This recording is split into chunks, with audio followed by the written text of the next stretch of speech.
Assalamualaikum warahmatullahi wabarakatuh.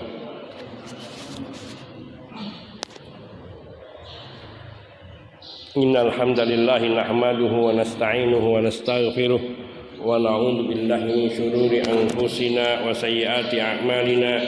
May yahdihillahu fala mudhillalah wa may yudlil fala hadiyalah. Wa asyhadu an la ilaha illallah wahdahu la syarikalah wa asyhadu anna Muhammadan abduhu wa rasuluh. Salawatullahi wa salamuhu alaihi wa ala ali baitihi wa ashabihi wa tabi'in wa man tabi'ahum bi ihsanin ila yaumiddin, amma ba'd. Akhwati fillah, azani Allah wa iyyakum jami'an wa rahimani wa rahimakum. Masuki kepada pembahasan masih di bab tafakkur, yaitu pada pasal majalatut tafakkur, ruang lingkup atau bidang kajian dari objek tafakkur. Pembahasan tentang medan atau ruang lingkup daripada tafakkur ini meliputi 7 kondisi, 7 keadaan, yaitu al-waqfatul ula, keadaan pertama, fi dzikril umur allati yajri fiha at-tafakkur wa yata'allaqu biha ladal uqala, berkaitan dengan mengingat perkara-perkara yang berlaku atau yang bisa untuk ditafakuri. Mengingati, menyebutkan perkara-perkara yang bisa ditafakuri dan berkaitan erat dengan hal ini pada diri orang-orang yang suka berpikir. Ada orang-orang yang pemikir, ini medannya, yakni mengingati, menyebutkan hal-hal yang bisa dijadikan medan tafakur atau yang berlaku pada bidang tafakur ini. Wahia imma ghayatun matlubah min jalbi naf'in aw daf'i dharrin aw wasilatun ila tilkal ghayah. Hal ini bisa jadi ia menjadi tujuan yang dituntut. Tujuan yang dituntut untuk mendapatkan manfaat atau menolak madarat, yakni dari tafakur ini. Atau tafakur ini akan menjadi perantara yang bisa menghantarkan kepada tujuan tersebut, yaitu bisa mendapatkan manfaat atau menolak madarat. Wa innama yakhruju an dzalika ahlul khayalat al-fasidah. Tapi tidak termasuk dalam hal ini adalah para penghayal. Orang yang suka menghayal dengan hayalan-hayalan yang rusak, maka ini tidak termasuk ke dalam wilayah tafakur. Karena memang antara tafakur dan menghayal, berpikir merenung dengan menghayal itu kadang tipis. Menghayal itu tidak hal-hal yang ada, hal-hal penghayal yang dia keluar dari wilayah faedah dari tafakur. Seperti menghayalkan seandainya bumi ini ditata sedemikian rapi sehingga menjadi seperti sifat surga. Nah, ini menghayal, sudah bukan lagi merenung. Seandainya kita bisa bikin rumah di bulan, nah ini sudah menghayal, sudah bukan wilayah daripada tafakur. Ini kondisi pertama. Kondisi kedua, tafakur lahu mahallan, bahwa tafakur itu memiliki dua tempat, dua objek. Fahuwa imma ayyakuna fi umurid dunya wa imma ayyakuna fi umuril akhirah. Seseorang bisa tafakur untuk urusan-urusan dunia, kepentingan dunia, dan bisa juga yaitu untuk urusan akhirat. Fa'arbabud dunya, sedangkan orang-orang yang berfikir duniawi. Innama tafakkuruhum fima hum fihi min matalib dunyahum, yakni objek tafakkur mereka hanya pada tuntutan-tuntutan dunia, yaitu seperti termasuk membuat planning. Kita begini dan begini, nanti akan begini. Jadi selalu yang difikirkan adalah hal-hal yang akan memberikan keuntungan baginya secara duniawi. Wa wasailu tahqiqiha, yang dipikirkan juga sarana-sarana untuk bisa mewujudkan cita-cita yang terkait dengan urusan dunia. Ma'a mura'atil madari wa wasailiha wa kaifiyati talafiha, juga tidak luput, tidak lepas pula dari memperhatikan kendala-kendala yang akan menghalangi tercapainya tujuan, dan juga memperhatikan sarana-sarana yang bisa menghantarkan kepada tujuan. Wa kaifiyati talafiha, dan juga memperhatikan kemungkinan-kemungkinan terjadi kerusakan ataupun kehancuran, kegagalan di dalam hal ini. Wa huwa yufakkiru fil mal wa kaifa yajma'uhu min hillihi wa min ghairi hillihi. Ya, yang ada dalam benaknya adalah, yang dia pikirkan selalu adalah harta. Bagaimana dia bisa mengumpulkannya, min hillihi, baik dari yang halal, wa min ghairi hillihi, maupun yang tidak halal. Wa yufakkir fil faqr, dia juga selalu memikirkan tentang kefakiran. Ini karena ini tantangannya, madaratnya yang dia pikirkan. Ini kalau saya tidak begini saya bisa fakir. Semacam itu. Wa kaifa yamna'u, maka bagaimana kefakiran ini supaya hilang, atau orang yang masih dalam kondisi fakir, yang dia pikirkan bagaimana saya bisa kaya, dan bagaimana saya bisa menghilangkan kefakiran dari diri saya. Wa yakufu an nafsi syarrahu wa balahu, dan dia bisa melindungi diri dari kefakiran atau dari buruknya kefakiran. Ini arbabud dunya, orang yang mindsetnya hanya dunia, fokusnya hanya dunia. Orang seperti ini hatinya tidak pernah tenang, karena dia selalu khawatir. Kalau sudah mendapatkan, khawatir akan kehilangan. Kalau belum dapatkan, dia selalu sedih untuk bisa berusaha untuk bisa mendapatkannya. Wa amma ahlul akhirah, adapun orang-orang yang tujuan hidupnya adalah akhirat, yang hatinya tertuju kepada akhirat, yang mindsetnya adalah akhirat, maka tujuan mereka meraih ridha Allah azza wa jal, ridha Allahi wa mahabbatuhu, yaitu juga bagaimana ia bisa mencintai Allah, wa qurbuh, dia bagaimana yang dia pikirkan, bagaimana supaya saya bisa dekat dengan Allah subhanahu wa ta'ala. Wa ma ya'qubu dzalika min dukhulil jannah wa tana'um bi atayi bi maladhiha, juga dia yang dia pikirkan yakni hasil dari semua yang biasa dia lakukan untuk bisa masuk ke dalam surga, hal-hal yang bisa menghantarkan dia agar dia bisa masuk surga, bisa mendapatkan berbagai macam kenikmatan bi atayi bi maladhiha, dengan kelezatan yang terbaik, yakni surga, kebahagiaan hati, kedekatannya dengan Allah, meraih ridha Allah subhanahu wa ta'ala. Ini yang ada di dalam angan-angannya, dalam cita-citanya, harapannya yang ingin dia wujudkan. Bahadi kusuduhum wa tilka hajatuhum fahum masyghuluna biha wa bi asbabiha al-muwassilati ilaiha. Inilah tujuan mereka, baik itu mereka yang bertujuan meraih dunia maupun yang bertujuan meraih akhirat.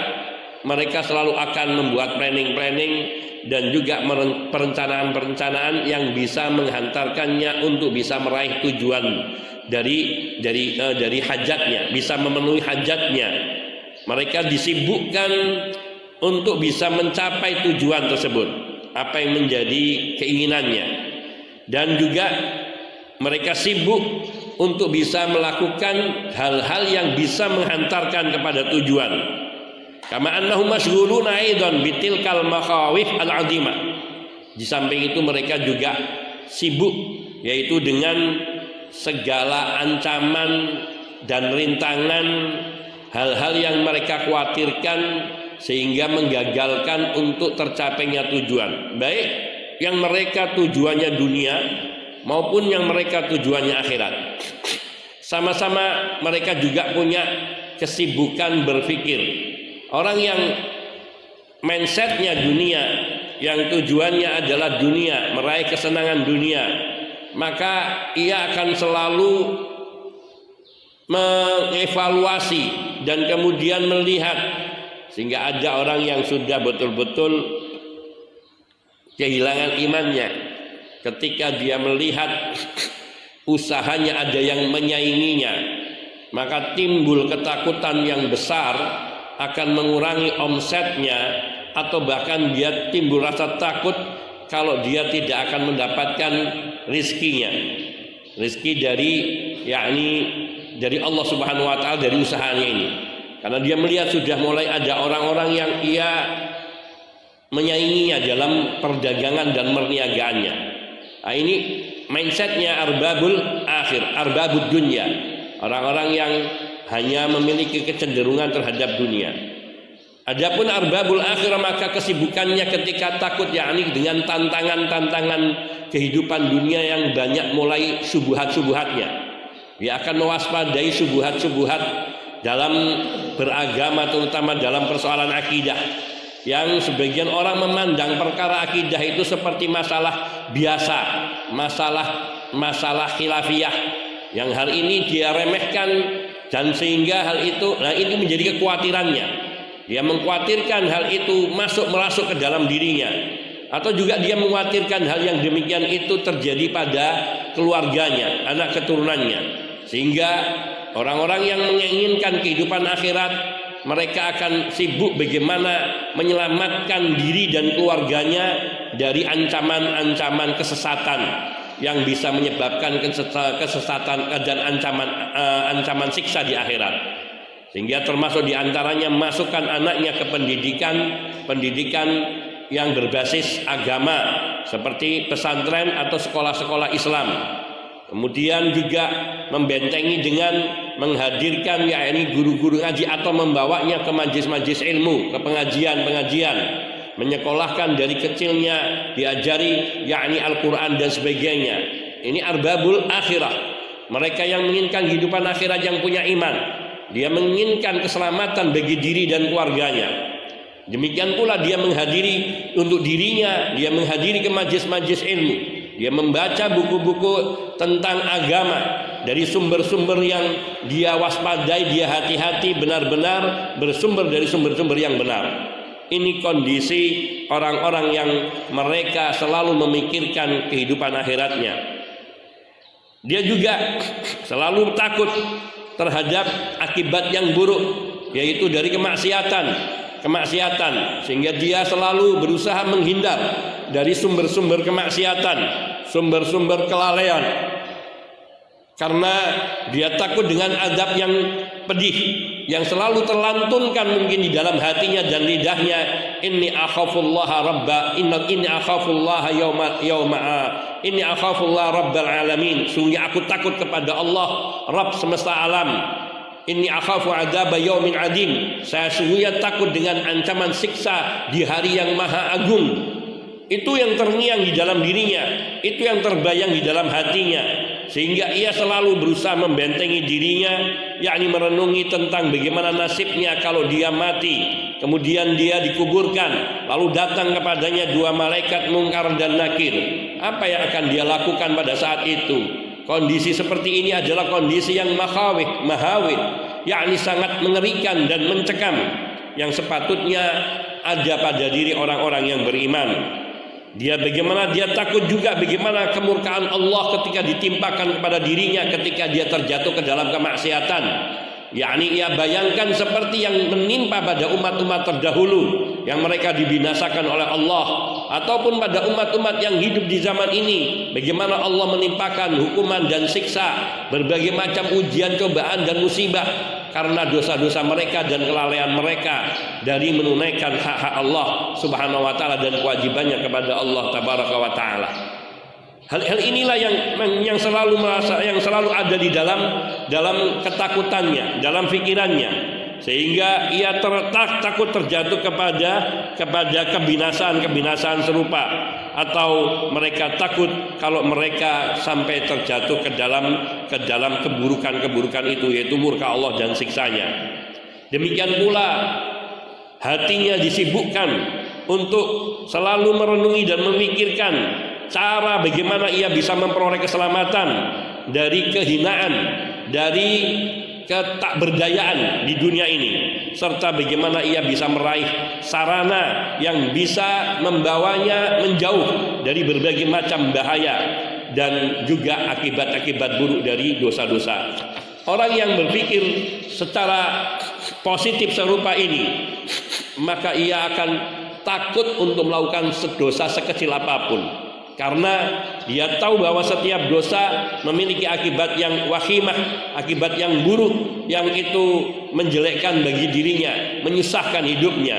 Misal ia memakan sesuatu yang haram dan dia takut dengan akibat hal itu, yaitu tumbuhnya daging yang akan menyebabkan dirinya terbakar di neraka nanti, atau dia akan mengalami kesulitan di dalam hidupnya. Itu terus yang ada di dalam benak bagi orang-orang yang berpikir tentang akhiratnya.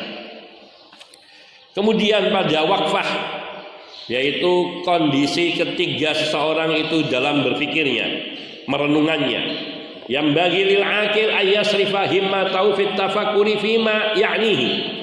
Hendaknya orang yang berakal, yang dia punya akal yang sehat, untuk memfokuskan, yakni mengendalikan pikirannya, yakni hanya pada apa yang menjadi keinginannya, tujuannya di dalam bertafakur, yaitu hanya pada apa-apa yang memberikan manfaat bagi dirinya.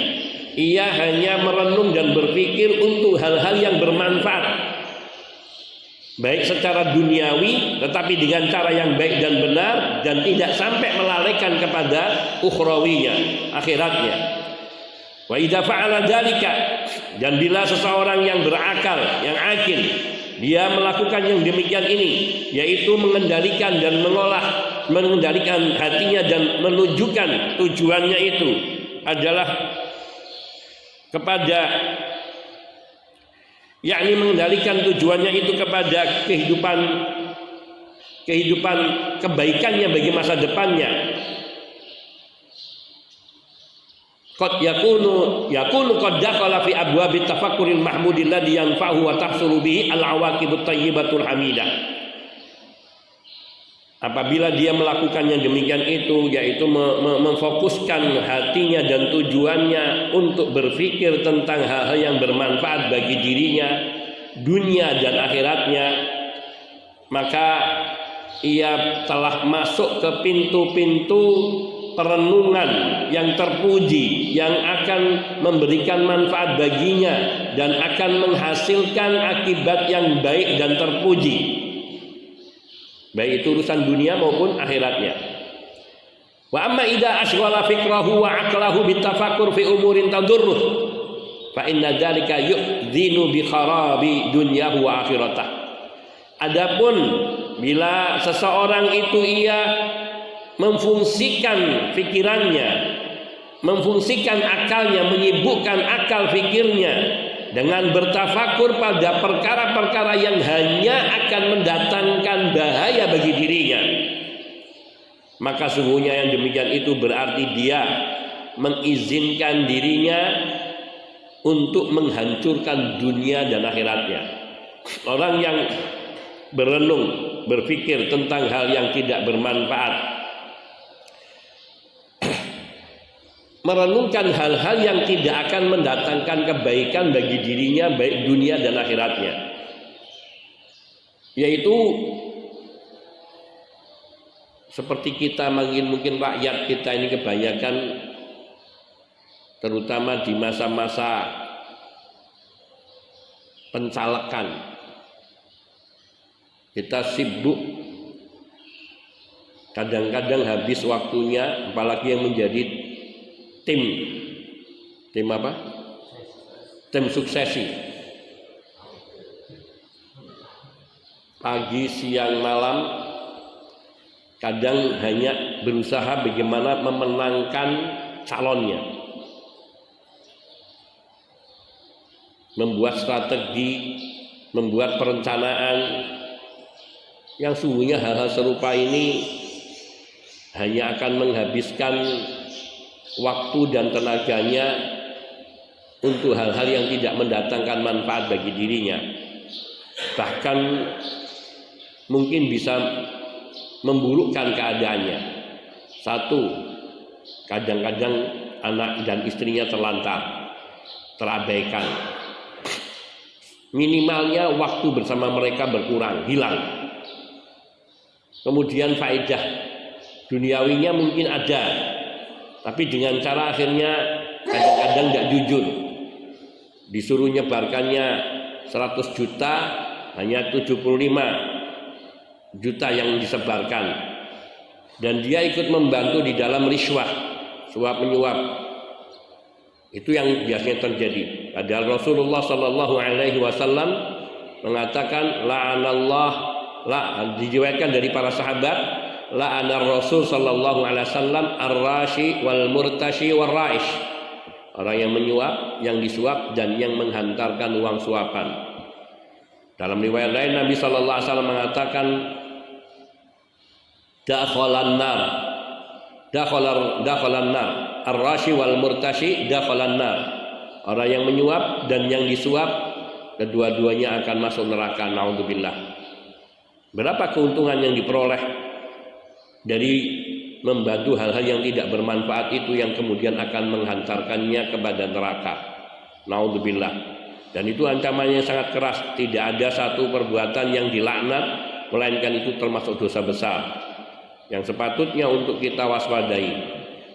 Pantaskah kita kemudian juga menghidupi dari keluarga kita, dari harta yang kita peroleh dengan cara yang tidak halal? Mungkin ada juga dari calon-calon yang mengatakan, enggak, ini saya enggak nyuap, saya hanya ingin sodakoh. Sodakohnya hanya di waktu tertentu yang itu mengikat. Enggak, saya enggak mengikat, silahkan, enggak apa-apa. Kalau enggak, lalu kenapa dia memberi? Pasti dia ada keinginan dari memberinya itu orang memilih dirinya. Tidak mungkin kalau orang itu tulus, maka dia tidak akan perlu mencalonkan di posisi-posisi yang seperti itu, yang nanti kalau sudah jadi rata-rata keuntungan besarnya untuk dirinya, bukan untuk rakyat. Ada perjuangan untuk berapa persen, itu pun kalau berhasil, karena kemenangannya dihitung dari persentase yang memilihnya ataupun yang menyetujui pendapatnya. Karena demokrasi kebenaran ada pada kebanyakan. Yang banyak memilih yang mendukung, maka itu yang benar dalam konteks demokrasi. Banyak madaratnya secara duniawi maupun ukhrawi. Maka ini sebuah contoh saja, dan banyak lain hal orang yang menyibukkan dirinya memikirkan hal-hal yang kadang dua orang saling ngobrol sampai larut malam, yang diobrolkan tidak ada mendatangkan manfaat untuk akhiratnya, bahkan untuk dunianya tidak. Hanya menghabiskan malam membicarakan hal-hal yang khayali, yaitu yang fiktif, yang tidak akan terjadi. Hal-hal yang semacam itu mungkin akan kita rasakan di dalam banyak kehidupan kita, di lingkungan kita, sekitar kita, bahkan kadang-kadang seorang dari kita terjerumus dalam hal yang serupa itu. Oleh karena itu berkata Ibnu Qayyim rahimahullahu taala, anfa'ud dawa antashghala nafsuka bil fikri fi ma ya'nika. Obat yang paling bermanfaat, paling mujarab, yaitu engkau menyibukkan dirimu untuk berpikir berkaitan dengan hal-hal yang memberikan manfaat bagi dirimu. Bukan manfaat sementara, manfaat yang panjang, yang lebih besar. Yakni sekiranya seorang dengan hartanya yang dia ingin gunakan untuk menjadikan dirinya sebagai salah satu legislatif misalnya di tingkat 2, tingkat 1 sampai tingkat pusat, Sekiranya harta itu dia gabungkan bersama teman-temannya yang bernilai miliaran itu, membuat proyek besar yang keuntungannya kemudian sebagiannya disedekahkan, diinfakkan di jalan-jalan kebaikan, maka betapa luar biasanya. Berapa uang yang tersebar di dalam pemilihan, sebelum pemilihan, ada berapa setiap daerah yang mencalonkan diri dan berapa yang diterima. Pekalongan sekitar 31 kalau dulu, nggak tahu sekarang berapa, mungkin tambah. Kalau seandainya kemudian mereka yang mencalonkan ada berapa? Ratusan saya kira. Ada 100 lebih mungkin yang mencalonkan. Sekiranya dari yang mencalonkan semua gabungkan itu hartanya yang bakal mereka buang sia-sia, kemudian buat proyek besar, Allahu Akbar. Kadang satu DPRD atau satu orang yang mencalonkan DPRD harus menyiapkan berapa ratus juta itu. 500 juta, Allahu Akbar. 500 juta kalau kalikan 100, berapa itu? 50 miliar. 50 miliar dibuatkan sebuah proyek yang cukup dengan dana itu, yang bisa mendatangkan manfaat. Sehingga seperti seorang bapak-bapak yang dia di dalam pengajian datang menghadap ke ustadznya, ketika ustadznya bicara tentang sedekah, tentang wakaf, 17 SPB saya wakafkan untuk masjid. Bayangkan, ini seorang bapak yang tidak lulus SD atau hanya SD ijazahnya, yang mampu berinfak dengan sebesar itu tanpa keinginan untuk menjadi DPR, wala wali kota, wala bupati, wala gubernur. Dan itu akan lebih mendatangkan manfaat sekiranya itu dikelola dengan baik, wakaf-wakaf produktif seperti itu bisa disalurkan kepada orang fakir miskin. Sekiranya seseorang mungkin yang di tingkat itu tingkat DPRD 2 ya. Bagaimana kalau yang di tingkat DPRD 1? Mungkin 1M lebih. Allahu Akbar. Bisa lebih. Dan berapa calon yang ada di Indonesia ini? Apalagi yang pusat. Yang pusat DPR sampai 300-an, sampai mencapai 500 dengan MPR-nya nggak tahu saya berapa jumlahnya mungkin, atau 600. Ya Allah. Dan negara harus mengeluarkan biaya untuk masing-masing partai, memberikan sumbangan ke partai. Berapa dananya itu? Maka besar sekali hal yang ini dibuang sia-sia. Dan bahkan itu semua tsummalatus alunna yauma idin anin na'im. Kemudian nanti kalian akan ditanyai tentang kenikmatan yang diberikan kepada kalian ini pada hari kiamat. Allahu Akbar. Di saat kita sendiri di hadapan Allah, tidak ada seorang pun, bahkan bagi orang yang pendosa, maka dia akan ditampilkan di atas seluruh halayak manusia lainnya, akan dipermalukan oleh Allah Subhanahu wa taala. Akan disebutkan semua dosa-dosanya, kebusukannya, naudzubillah min dzalik. Jangan sampai.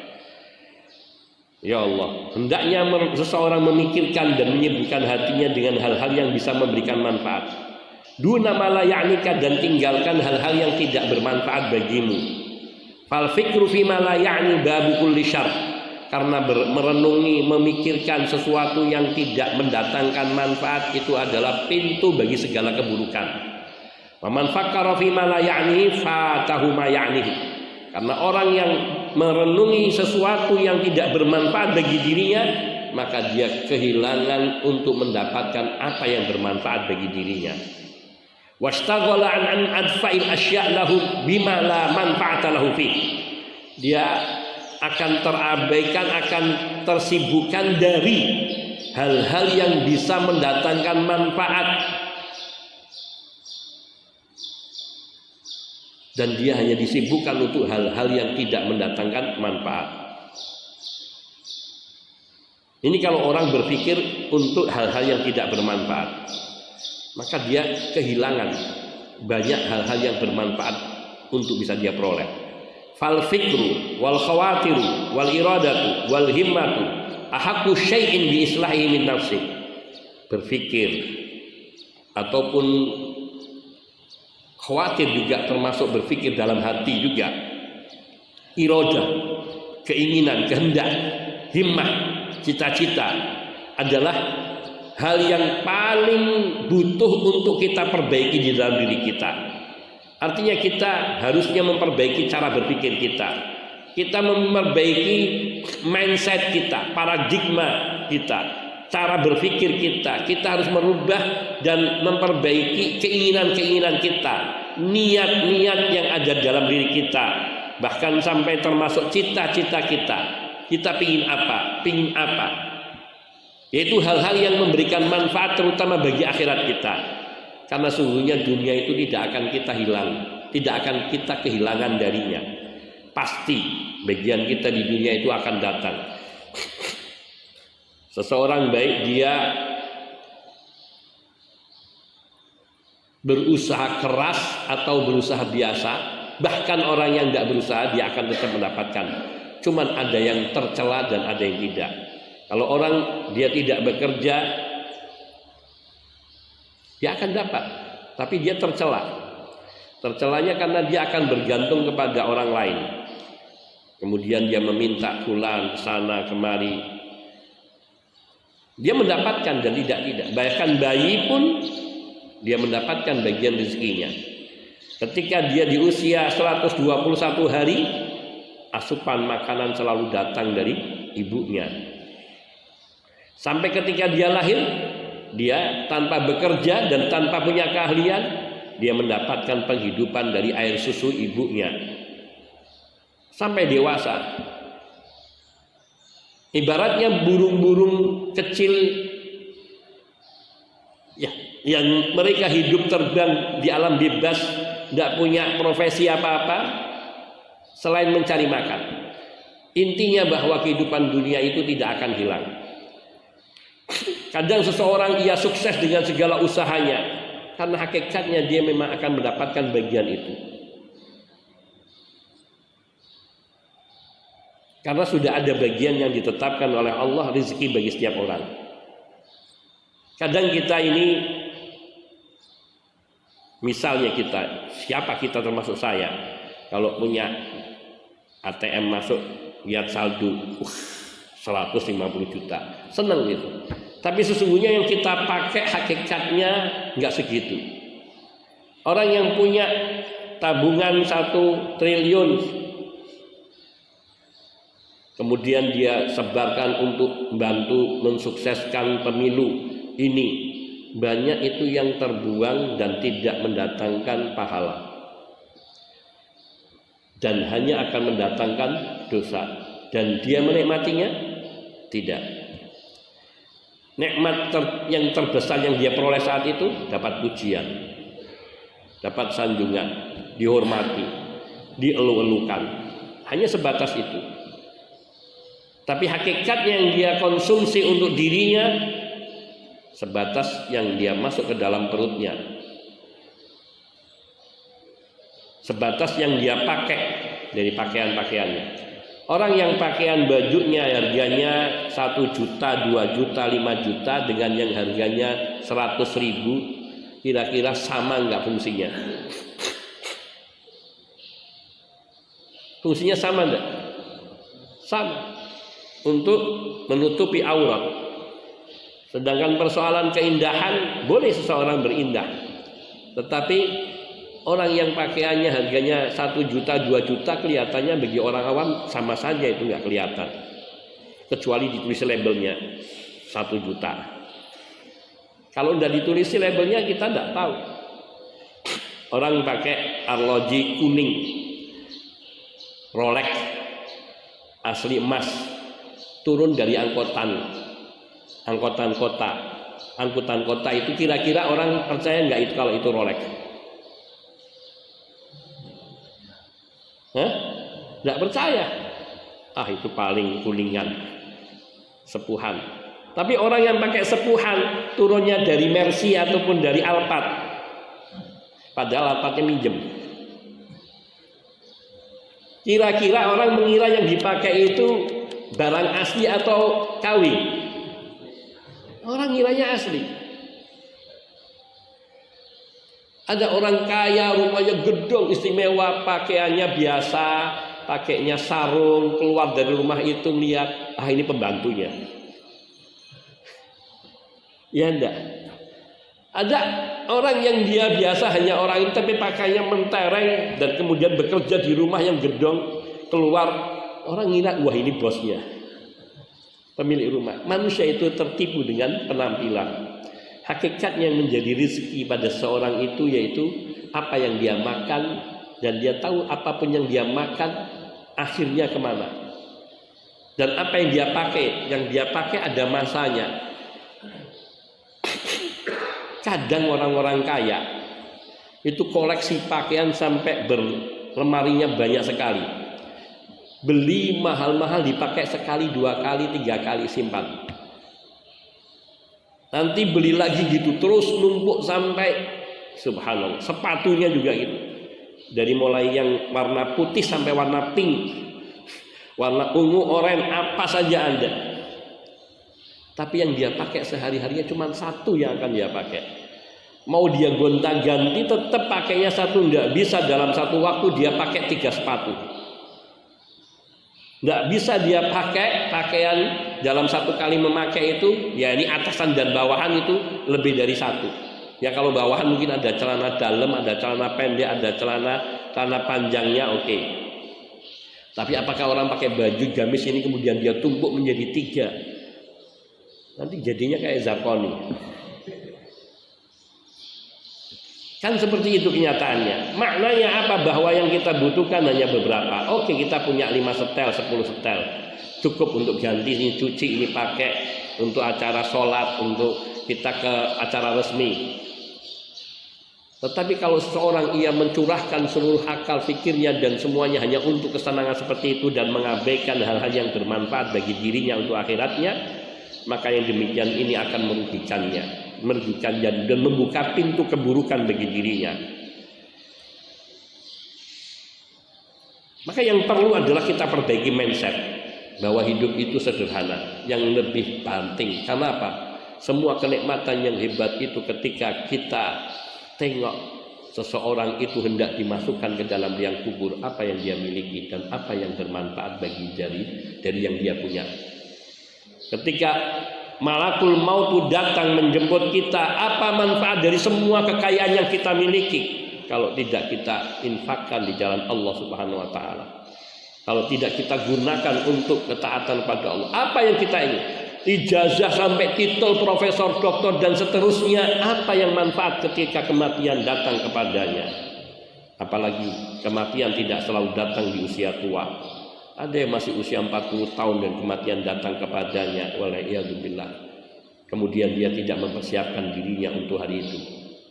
Karena ada 3 hal yang ikut kepada orang dalam matinya, mengantarkan jenazahnya, tapi yang 2 kembali.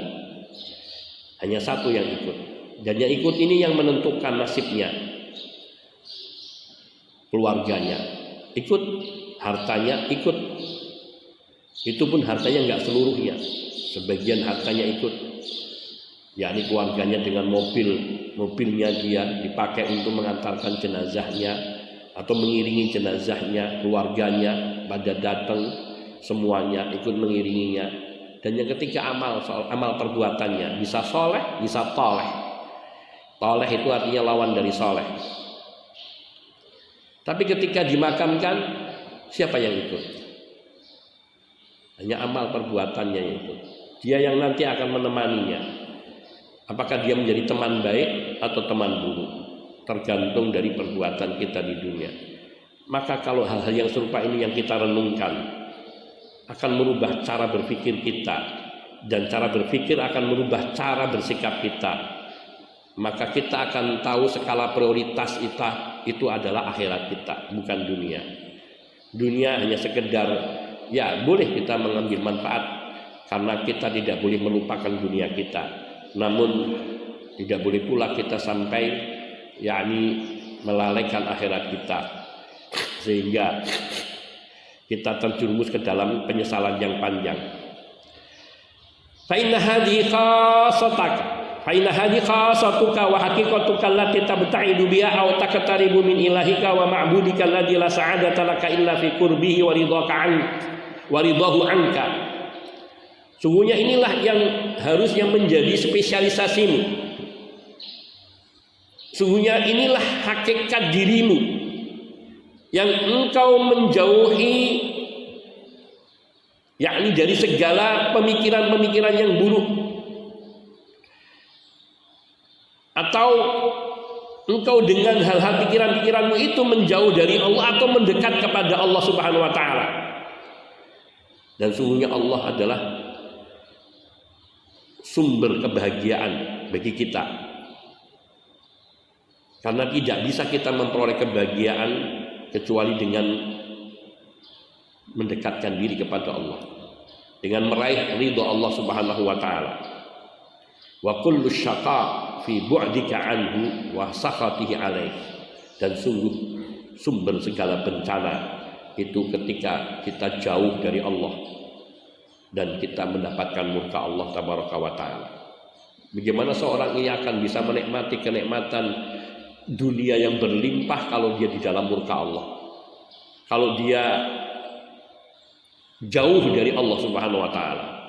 Ya Rabbana, sering kita melihat orang-orang yang kemudian ketika meninggal dunia, anak-anaknya mereka tidak peduli dan sibuk dengan warisan orang tuanya, karena orang tuanya hanya menginginkan kekayaan pada diri anaknya, yakni meninggalkan untuk warisan anaknya, yang kemudian warisan itu tidak digunakan selain untuk keburukan orang tua.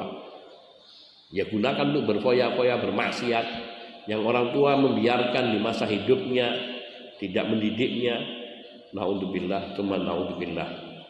Sehingga ketika orang-orang seperti ini menjabat, maka yang dipikirkan tadi adalah bagaimana memberikan kepuasan kepada diri dan keluarga dan anak turunannya, dan tidak memperdulikan rakyatnya. Dan itu yang terjadi.